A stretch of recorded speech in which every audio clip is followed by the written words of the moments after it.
abstracción, qué es modularidad, qué es encapsulamiento, qué es herencia y qué es polimorfismo, ¿sí? Ok. ¿Qué es un objeto? Vamos a ver qué es un objeto. Un objeto es una abstracción de la realidad. Sí, dicho de una manera más formal, un objeto es una entidad discreta que contiene tanto estructuras de datos como un comportamiento definido. Un objeto puede ser cualquier cosa, una silla, una mesa, un escritorio, una computadora, ¿sí? Eso es un objeto. Más coloquialmente, un objeto es una pequeña caja negra con funcionalidad propia que cuenta con una total independencia del código que lo utiliza y hace referencia a él, ¿sí? Pero me voy a ver quién está pidiendo conexión. Eso es que no me gusta. Que se conecten tan tarde porque están pidiendo conexión y dicen, no me quiso pasar más. Ok.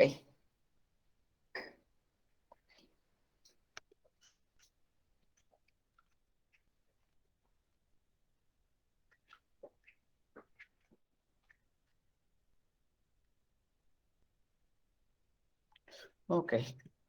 Los objetos se pueden clasificar en simples o complejos. Complejos, una computadora es un objeto complejo, un celular. Algo simple, un lápiz, ¿sí?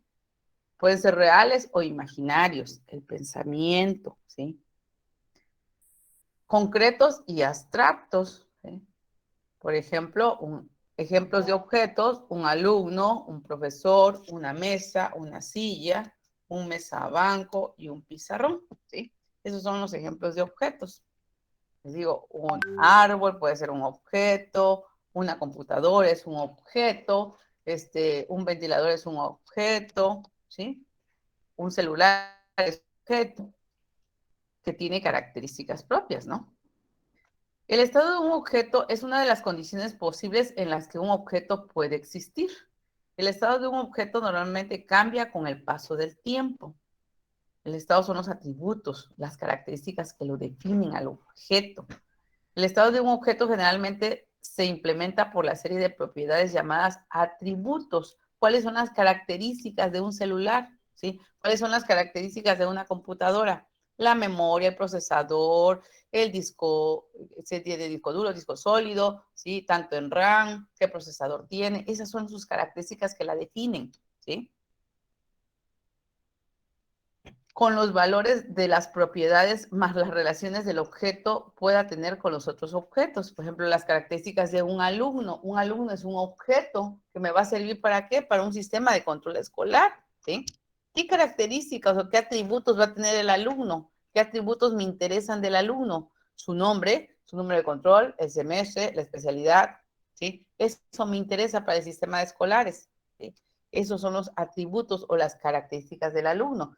Claro, tiene otras características, pero para mí no son importantes para el sistema que voy a hacer, ¿sí? Por ejemplo, un auto, ¿qué características tiene? Pues muchísimas características tiene, pero ¿qué características voy a tomar en cuenta? ¿O qué atributos voy a tomar en cuenta? Pues dependiendo de dónde lo voy yo a aplicar. Si es un sistema de un estacionamiento público, ¿qué me interesa del auto? Pues las placas, a qué horas entró, en dónde se estacionó, se acabó, ¿no? No necesito saber ni el nombre del dueño, ni si el auto es mexicano, si es extranjero, o sea, otros datos que no son importantes para mí. Entonces, esas características o esos atributos me interesan. ¿Sí? Esos son los atributos de un objeto. Ahí está un ejemplo. El, el profesor que me interesa, pues su nombre, para un sistema de escolares me interesa su nombre del maestro que va a dar la clase, un número de tarjeta que yo le voy a asignar, en qué fecha lo contraté y cómo está su estado, si está, a lo mejor está de sabático, si está activo, si está inactivo. ¿Qué es lo que me interesa del profesor? No me interesa saber si tiene hijos, si es soltero, si es casado, si es divorciado. Eso no me interesa. Entonces, los atributos que para mí son importantes dependiendo de dónde lo voy a aplicar. No sé si se entienda lo que les estoy explicando. Hola, hola. ¿Se entiende o no? Sí, profe. Ok. Un objeto ese tiene comportamiento. El comportamiento determina cómo actúa y responde un objeto. El comportamiento define cómo responde un objeto a peticiones de otros objetos. El comportamiento visible de un objeto se modela por un conjunto de mensajes a los que puede responder. Por ejemplo, el objeto alumno. ¿Qué comportamiento va a tener? ¿O para qué voy a ocupar el alumno del sistema de escolares? Pues únicamente para asignarle materias, darlo de alta, darlo de baja.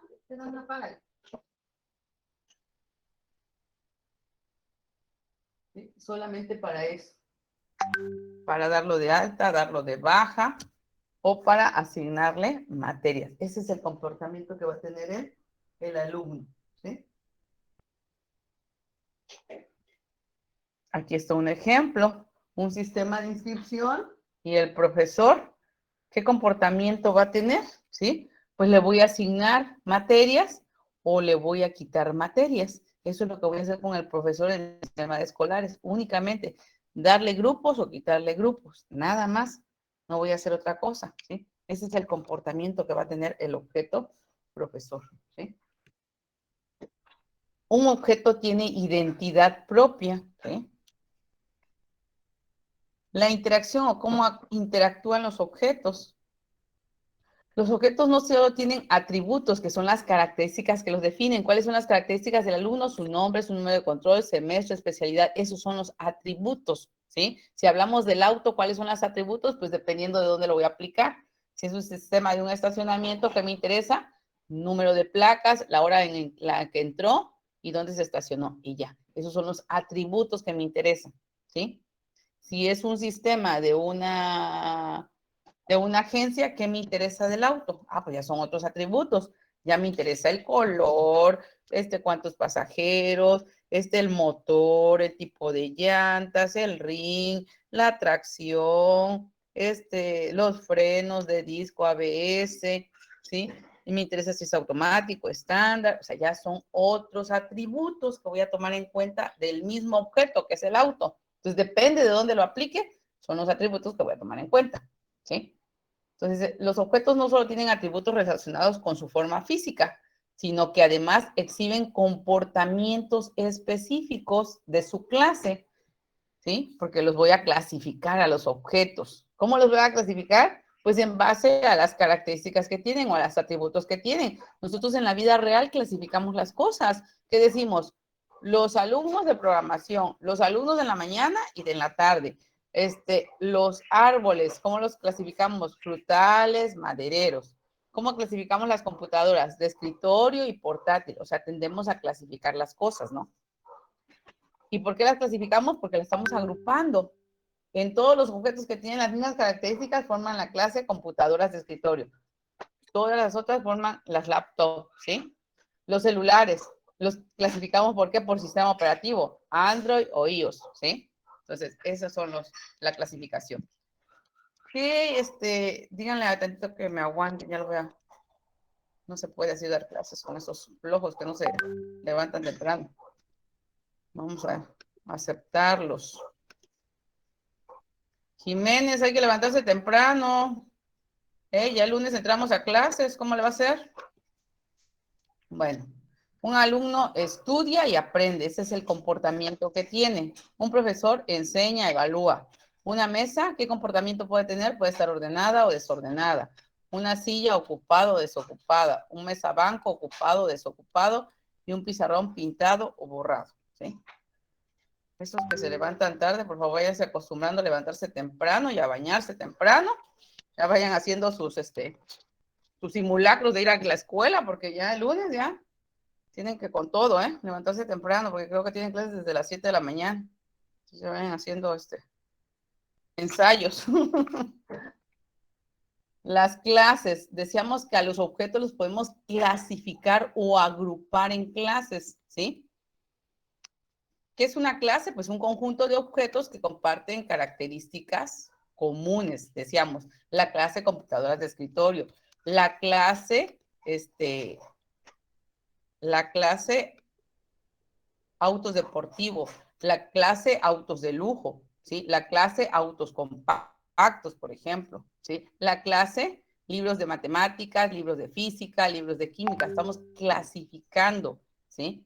Entonces, es agrupar objetos que tienen características comunes, ¿sí? La clase árboles, decíamos, árboles frutales, árboles madereros, ¿sí? Entonces, estamos clasificando las cosas. La clase, el grupo de A y grupo B. La clase fundamentos, la clase programación, la clase estructura de datos, ¿sí? En las etapas de análisis y diseño, una clase es un conjunto de objetos que comparten características y comportamientos comunes, ¿sí? Estamos agrupando los que tienen características en común. Hay varios objetos identificados en cualquier dominio. Una clase es una descripción de un grupo de objetos con propiedades comunes, lo que son los atributos. Comportamientos comunes, las operaciones que van a ser los métodos que vamos a aplicar en programación, ¿sí? Las operaciones que voy a poder realizar con esa clase.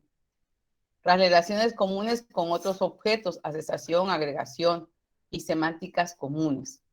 Un objeto es una instancia de una clase, ¿sí?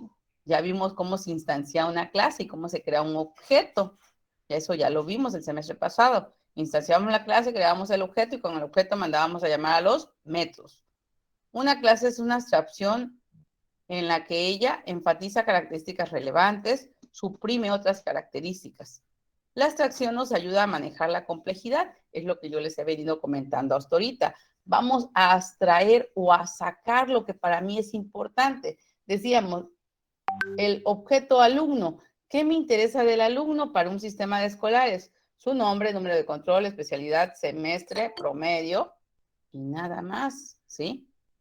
No me interesa saber si es soltero, si tiene hijos, ¿sí? Si tiene papás.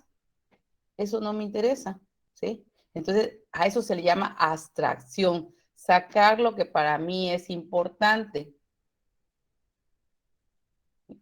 Entonces, voy a sacar los atributos que me interesan, ¿sí? Por eso dice manejando la simplicidad. Del auto, decíamos, ¿qué me interesa del auto? Pues depende de dónde lo vaya a aplicar, qué tipo de sistema voy a hacer. Un sistema para tránsito, un sistema para una agencia de autos, un sistema para un estacionamiento público. Entonces son diferentes cosas que me interesan. Si es para tránsito, ahí sí me interesa si es mexicano, si es extranjero el auto, el dueño, el número de motor, número de serie. Bueno, me interesan otras cosas del auto, ¿sí? Si es para un estacionamiento público, pues son 2, 3 datos que me interesan y ya. No me interesa saber quién es el dueño, si es robado, si no. Entonces, no me interesa eso. Entonces, a eso se llama abstraer, sacar lo que para mí es importante. ¿Sí? Las características que me interesan dependiendo de dónde lo voy a aplicar. Tenemos la clase, estructura, ¿sí? La clase, el curso. ¿Qué atributos va a tener esa clase o el curso de una materia? Su nombre, el nombre de la materia que estamos dando, en dónde la vamos a dar, en el SS5, SS1, los días que se ofrece de lunes a viernes, en qué horario, cuántos créditos, 5 créditos. Entonces, esos son los atributos que me interesan de la materia que voy a impartir, ¿no? ¿Sí? La clase curso, la clase materia, como queramos llamar, ¿sí? ¿Qué atributos me interesan? Pues eso me interesa, ¿sí? Únicamente, no me interesa otra cosa. ¿Qué comportamiento va a tener el curso, la clase de programación? ¿Sí? Nuestra clase se llama programación. ¿Qué comportamiento va a tener? Pues voy a poder agregar alumnos, ¿sí? Voy a poder dar de baja alumnos, voy a poder obtener una lista de los alumnos que están inscritos, ¿sí? Para saber si está lleno o está vacío el curso, ¿sí? Ese es el comportamiento que va a tener la materia o el curso, ¿sí? Entonces, este es un ejemplo, ¿sí? De la clase curso o la clase materia, nosotros le llamamos materia. Tiene un nombre, tiene una ubicación, qué día se ofrece, los créditos, el horario en que se imparte y qué voy a poder hacer con la materia. Pues darle a alumnos para que tenga yo una lista de alumnos, si no, no se puede impartir, ¿sí? borrar un alumno, darlo de baja, que no le gustó la materia o que no le gustó el maestro, le cayó mal, se da de baja, no hay problema. Por eso hay altas y bajas. Obtener el catálogo del curso para, o la lista en este caso, nosotros no es catálogo, para nosotros es la lista de alumnos y determinar si está lleno o si está vacío, ¿sí? Ahí sí es, así es, ¿ok? Las relaciones entre clases y objetos. Una clase es una definición abstracta de un objeto. Define la estructura y comportamiento de cada objeto en la clase. Sirve como una plantilla para crear objetos. Esta es la clase, así se va a representar en UML, en los diagramas que vamos a hacer de clase. De esa manera vamos a representar las clases. Está facilito de ocupar.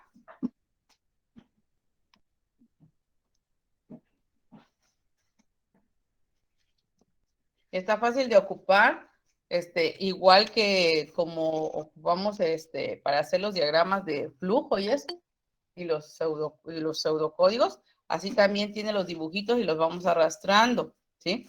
Entonces, así se van a representar las clases en forma de rectángulo y va a venir el nombre del profesor. Por ejemplo, aquí vamos a poner en la parte de arriba el nombre de la clase, en la parte de en medio vamos a poner los atributos y en la parte de abajo los métodos u operaciones que vamos a hacer con esa clase, ¿sí? De esa manera vamos a representar las clases en los diagramas que vamos a realizar, ¿sí? Arriba va el nombre de la clase, en medio los atributos y abajo van a ir los métodos. Aquí tenemos la clase foco. ¿Qué atributos tendría? Pues el color de la luz, si es blanca, si es amarilla, si es de LED, si es normal. ¿Y para qué me sirve? Pues para encenderlo o apagarlo. Son las operaciones que voy a hacer con esa clase, ¿sí? ¿Dudas hasta ahí? ¿Dudas hasta ahí? No, profe. Ok. No, profe. Ok. ¿Qué es abstraer? Ya dijimos que vamos a abstraer, vamos a sacar lo que para nosotros es importante en este momento. ¿Qué es para nosotros importante? Pues depende de dónde voy a aplicar la clase, ¿no? ¿Sí? ¿Dónde lo voy a aplicar? Decíamos la clase autos. ¿A dónde la voy a aplicar? A un estacionamiento público, al sistema de tránsito, a un sistema de una agencia de autos. Espérenme tantito, voy a tomar una llamada, ¿eh? Y vamos a ver quiénes se están conectando. Hay que conectarse temprano, chicos. Espérenme tantito, voy a tomar una llamada.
Espiridión, hay que levantarse temprano, por favor, y los demás también hay que levantarse temprano, hay que acostumbrarse, ya el lunes vamos a clases. Hay que acostumbrarse a levantarse temprano, por favor. Bueno, seguimos. ¿Con qué es abstraer? Luego dicen, es que la maestra no me quiere aceptar. Pero en clases presenciales va a ser lo mismo, ¿eh? Voy a dar 10 minutos de tolerancia. El que no llegue, empiezo la clase y ya no puede entrar nadie en la clase, ¿eh? Porque si no están interrumpiendo y no ponemos atención a lo que estamos haciendo. Ahorita porque es en línea y que porque tienen problemas con el internet y que porque diferentes detalles que pueden salir, pues dicen desde que se inventaron los pretextos, pues ni modo. Entonces, ahorita los estoy aceptando, pero a partir de lunes, temprano, ¿eh? Tenemos que llegar temprano a las clases, porque damos 10 minutos de tolerancia Y el que no llega se queda fuera. ¿Qué es abstraer? Significa ignorar los detalles. Decíamos, vamos a abstraer o vamos a sacar lo que para nosotros es importante en ese momento. ¿Qué nos interesa? ¿Sí? ¿Qué nos interesa? Ignorando los detalles, concentrándose en lo esencial. ¿Sí? Entonces, decíamos, un auto, si lo vamos a aplicar a un sistema de un estacionamiento público, pues ignoro los detalles de qué hace el auto, cómo se mueve, cómo se transporta de un lugar a otro. Sí, ignoro los detalles. Me concentro en lo esencial. ¿Qué me interesa? ¿A qué horas entró el estacionamiento? ¿A qué hora salió para cobrarle?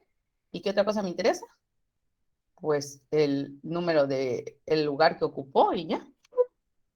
No me interesa nada más, no me interesa saber quién es el dueño, si es mexicano, si es extranjero, si es robado, no me interesa el motor, no me interesa nada de eso. Entonces, esto es abstraer, ¿sí? Sacar lo que para mí es importante en ese momento, ignorando los detalles. La abstracción es una de las principales herramientas con la que combatimos la complejidad. La abstracción denota las características esenciales de un objeto y proporciona límites conceptuales definidos respecto a la perspectiva del observador.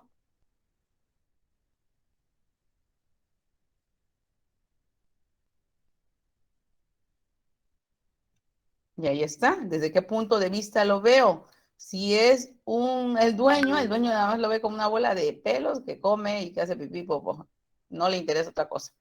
En cambio, si por ejemplo voy a hacer un sistema para el control de una veterinaria, a la veterinaria, ¿qué le interesa? Pues le interesa saber si tiene todas las vacunas, le interesa saber la fecha de nacimiento, le interesa saber qué problema trae, ¿sí? O si va a ponerse alguna vacuna, ¿sí? Le interesa saber qué tipo de alimento come, o sea, otras características le interesan saber, ¿sí? Entonces depende desde qué punto lo veamos, es lo que decíamos con el auto. El auto es el mismo para todos, pero depende de dónde lo vaya yo a aplicar, ¿sí? Es lo que voy a sacar del auto. ¿Y qué es encapsulamiento o encapsulación? Consiste en considerar no solo las características o propiedades de un objeto, ya vimos cuáles son las características o atributos que también se les llama, ¿sí? Sino también su comportamiento o funcionalidad, o sea, ¿para qué sirve? Los nombres de los grupos de objetos del mundo real son una especie de código. Nosotros inventamos un código para comunicarnos. Por ejemplo, al decir mesa, ya no doy la descripción de qué es una mesa ni para qué sirve. Yo con una palabra englobo toda la descripción, ¿no? Entonces ya digo computadora y ustedes ya saben a qué me refiero, ¿no? Es un aparato que sirve para procesar datos, obtener información, para correr aplicaciones, para correr juegos. Entonces, no les tengo que decir toda la definición de qué es una computadora para que ustedes me entiendan de qué estoy hablando. Entonces, con una palabra englobo todo, englobo su comportamiento y para qué sirve, ¿no? ¿Sí? ¿Sí se entiende? Entonces, tomemos como ejemplo el objeto denominado mesa. Si yo no tuviese esa palabra para nombrarla, tendría yo que poner, o para decirles que pongan algo sobre la mesa, ¿sí? Si no existiera la palabra mesa, tendría yo que decirle, mueble construido con material sólido que consiste en 4 patas, una placa horizontal y que sirve para colocar objetos encima. ¿Sí? Tendría yo que dar toda la definición de qué es una mesa. ¿Sí? Entonces sería más difícil el comunicarnos, ¿no? ¿Sí? Tendríamos que dar toda una letanía para comunicarnos y entendernos qué es lo que estamos pidiendo, ¿no? Entonces, ahí englobamos en una sola palabra las características, para qué sirve. Esta definición sirve para cualquier objeto de la clase mesa. Sin ella tardaríamos demasiado tiempo en comunicar nuestra idea acerca del objeto. Así sería más complicado decir, pon esto sobre el mueble construido con material sólido que consiste en 4 patas, una placa horizontal y que sirva para colocar objetos encima, en lugar de pon eso sobre la mesa, ¿sí? Imagínense todo el rollo que habría que decir, nos tardaríamos mucho tiempo, ¿no? Entonces tenemos una palabra que engloba todo, eso es encapsulamiento, ¿sí?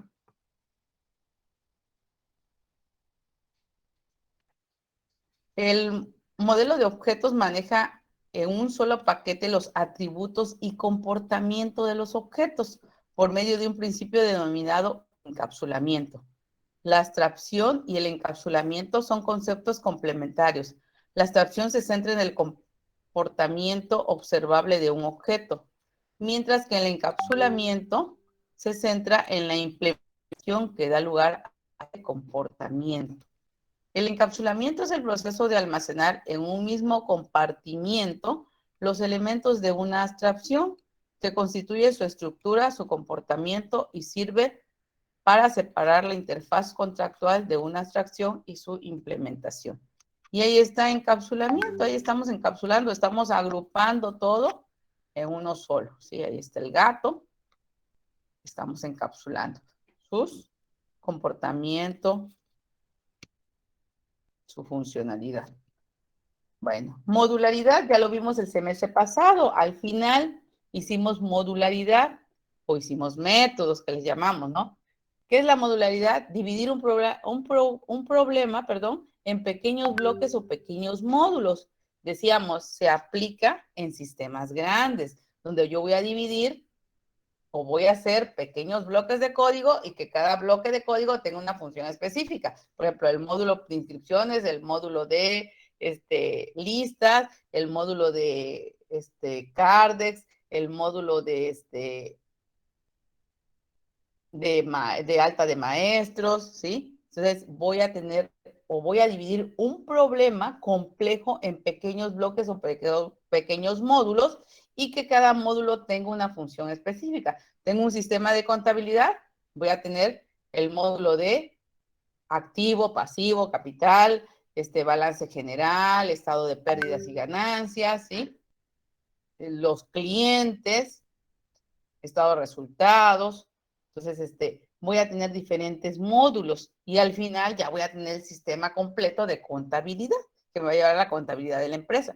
Entonces, a eso se le llama modularidad, en dividir un problema en pequeños bloques o pequeños módulos y que cada módulo tenga una función específica. Decíamos el semestre pasado, no es dividir por dividir, ¿no? La modalidad es la descomposición de un sistema en un conjunto de módulos cohesivos y débilmente acoplados. La descomposición de un sistema en componentes individuales ayuda a manejar la complejidad. Decíamos que es más fácil encontrar errores en pequeños bloques de código en todo un sistema completo que sea de 1000, 2000 líneas, encontrar el error y saber dónde está mal. Entonces es más difícil. Sin embargo, una descomposición desordenada puede producir un efecto contrario, que se puede contrarrestar reagrupando los componentes en módulos o paquetes, ¿sí?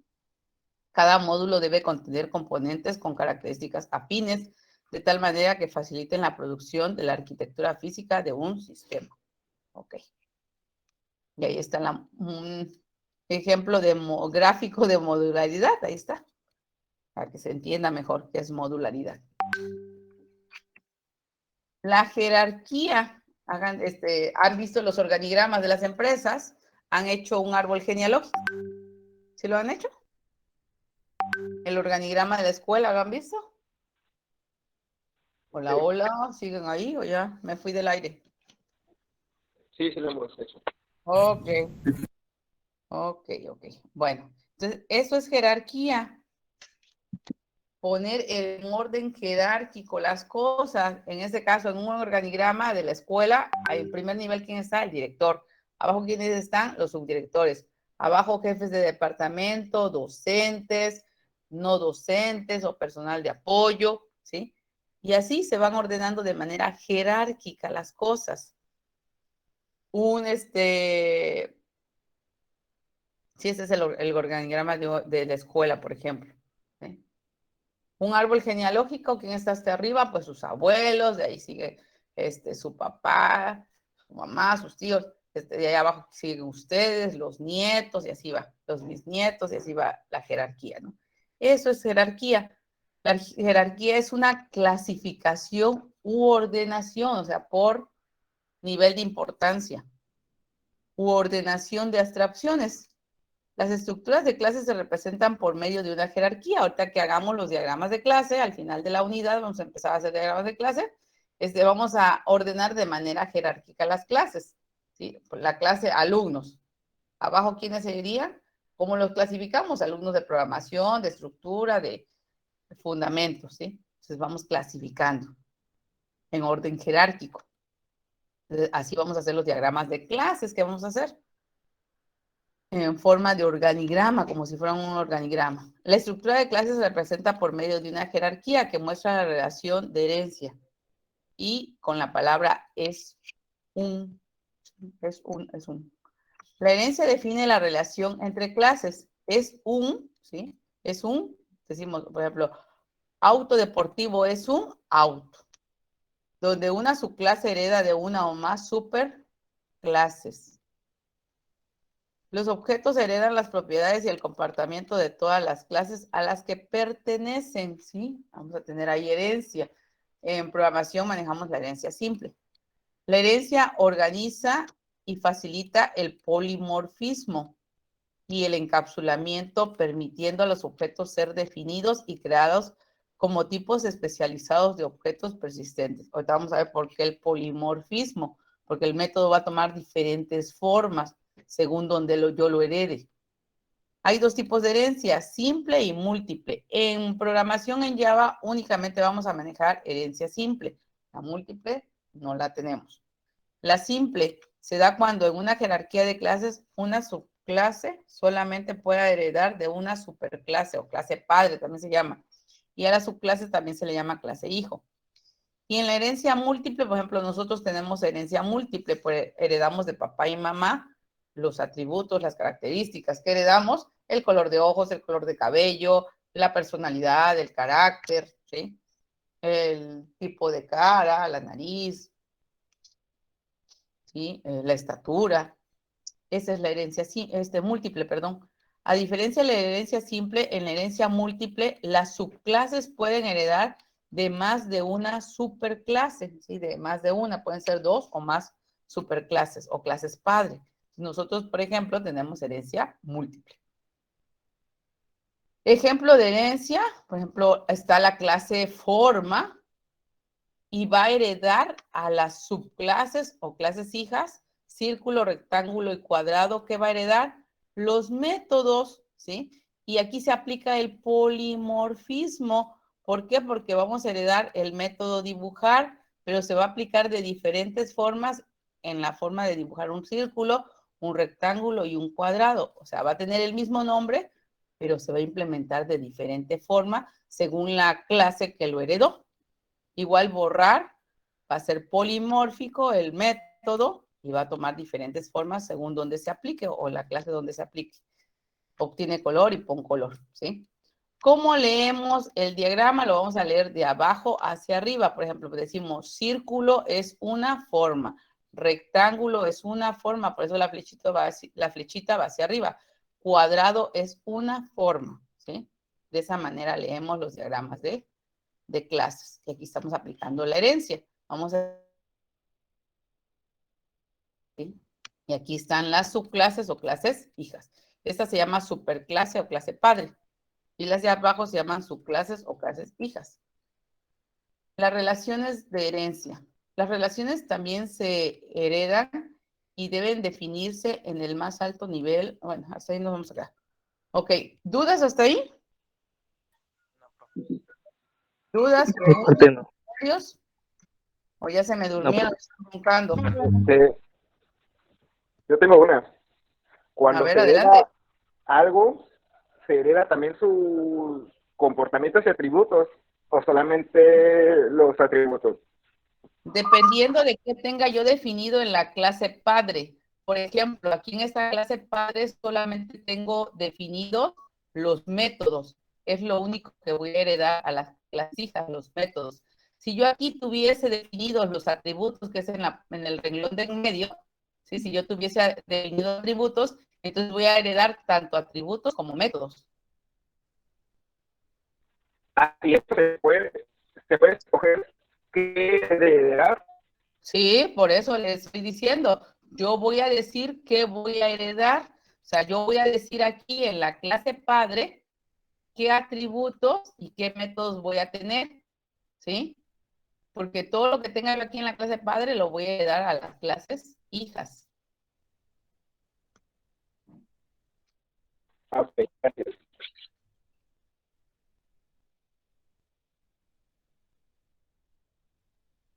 ¿Sí? Lo voy a poder ocupar en las clases hijas. Ya en las clases hijas, pues ya yo defino también, puedo definir qué ocupo y qué no, ¿no? ¿Sí? Entonces vamos a ocupar una palabra reservada nueva para herencia, que es el extend. Vamos a decir, es una extensión de la clase base. ¿Sí? A la hora que pongamos el public class, vamos a poner la clase y luego extend y la clase para definir que es una o pertenece a la clase padre. ¿Sí? Con la palabra reservada extend.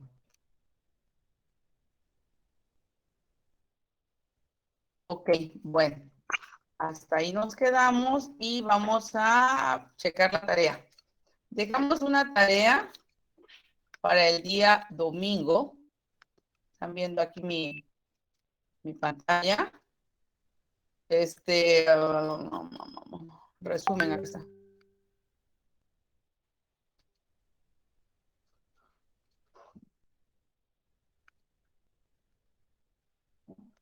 Ok. ¿Qué vamos a hacer en la tarea? La tarea es la siguiente. Vamos a investigar en diferentes libros. Ahí dice 3 como mínimo. Pueden ser en más libros, ¿eh? Vamos a investigar en diferentes libros, ¿sí? Diferentes fuentes de información. ¿Sí? Los conceptos principales del paradigma orientado a objetos. ¿Cuáles conceptos vamos a investigar?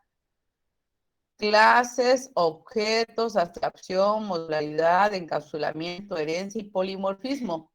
No porque puse 3 fuentes de información o 3 libros, quiere decir que voy a poner 3 conceptos de clase o 3 conceptos de objetos.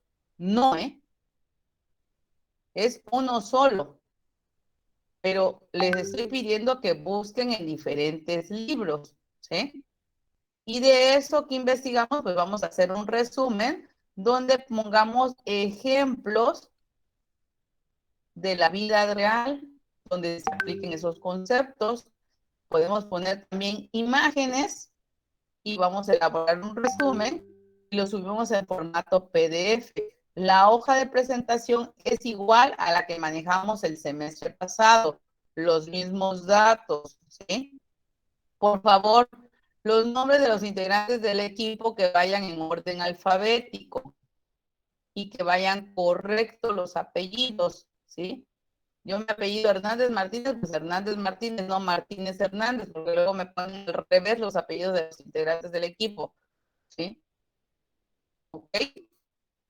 Entonces, vamos a, la hoja de presentación no cambia, es igual como la veníamos manejando el semestre pasado, con los datos que ya teníamos, que vaya completa con todos los datos, nombre de la materia, el docente, el número de actividad y el número de unidad y el nombre de la unidad, de la actividad que estamos haciendo, qué número de actividad es, cómo se llama, actividad 1, resumen de la unidad 1 y cómo se llama la unidad. Aquí tenemos el nombre de la unidad, introducción al paradigma de programación orientada a objetos. En el temario también tenemos los nombres de las unidades, entonces no hay excusa. ¿Sí? Y los nombres de los integrantes del equipo, su nombre completo, con apellidos. Y los quiero en orden alfabético, por favorcito. ¿Sí? Entonces, esa es la actividad para el día 13 de febrero, que es el domingo. La van a subir a la plataforma. Un integrante de cada equipo la va a subir. Y de esa manera vamos a seguir trabajando con las actividades, aunque tengamos presencial las clases. Las actividades las voy a programar aquí en la plataforma y en clase les voy a decir qué actividad les dejé y la van a seguir subiendo aquí a la plataforma, ¿sí? No porque estemos en clases presenciales vamos a estar imprimiendo y gastando en impresiones y en hojas, no. Aquí mismo en electrónico vamos a seguir mandando las actividades, ¿sí? Si no voy a tener que llevar un diablito para andar cargando todos los trabajos y no para nada. Entonces, aquí vamos subiendo las actividades y aquí seguimos trabajando con la plataforma, ¿ok? Esa es la actividad. Faltan 3 aquí de contestar la evaluación diagnóstica, por favor, contéstenla. Entonces, esa es la primera actividad de la unidad 1, ¿ok? ¿Dudas, preguntas, comentarios? ¿Dudas? No, profe. No hay ninguna duda, pregunta, comentario. Bueno, pues nos vemos el día de mañana. Mañana vamos a instalar ya el UML, el BOW UML, para los diagramas que vamos a realizar, para que ya se les quede instalado en su máquina. Ayer fui al TEC, a los laboratorios, porque son 2 laboratorios que voy a estar ocupando, el 1 y el 5, y ya para que quedara el software instalado. Los chicos de servicio se quedaron instalándolo. Ya les dije cómo instalarlo y ya se quedaron instalándolo en el laboratorio 5 y de ahí iban a pasarse al laboratorio 1 porque había inscripciones ayer todavía. Pero ya para el día lunes que regresemos, ya eso va a estar listo, ¿eh? Por eso es que ayer fui al TEC porque tenía yo que ir a ver eso y otras cositas que tenía yo ahí pendientes ahí en el TEC que tenía yo que recoger de unos oficios. Pero ya quedó. Entonces nos vemos mañana, jóvenes. Cuídense. Profe, Mande. oiga, ¿será que puede haber un equipo de 4? Lo que pasa es que yo acabo de entrar a este salón ¿Y usted porque me cambié de turno de qué y turno era? de la tarde. De en la tarde. ¿De qué grupo? Del C, no me espante. Sí, del C. ¿Desapareció el C o qué pasó con el C? No, quedaron algunos compañeros, pero son como 10, pero como yo soy de fuera, pues tengo que viajar y ¿Y ya te no me da apuntaste aquí en la clase? ¿Ya estás aquí en esto que estoy viendo a personas? sí, ¿Ya estás? sí. ¿Cuántos equipos de 4 quedaron? Usted había dicho que Quedaron 2. Nada más 2, profe. A ver.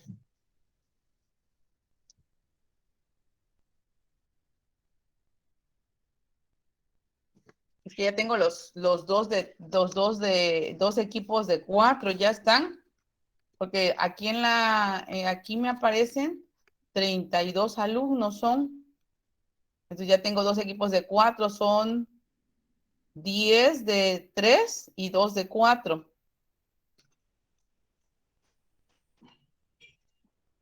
¿Ok? Ya no puedo hacer otro de 4. Profesora, es que hay algunos que creo que ella no tiene Espérenme equipo, tantito, pero espérenme otros no sé, tantito. no han dicho Espérenme quiénes son tantito, sus equipos. espérenme tantito, espérenme tantito. Vengo.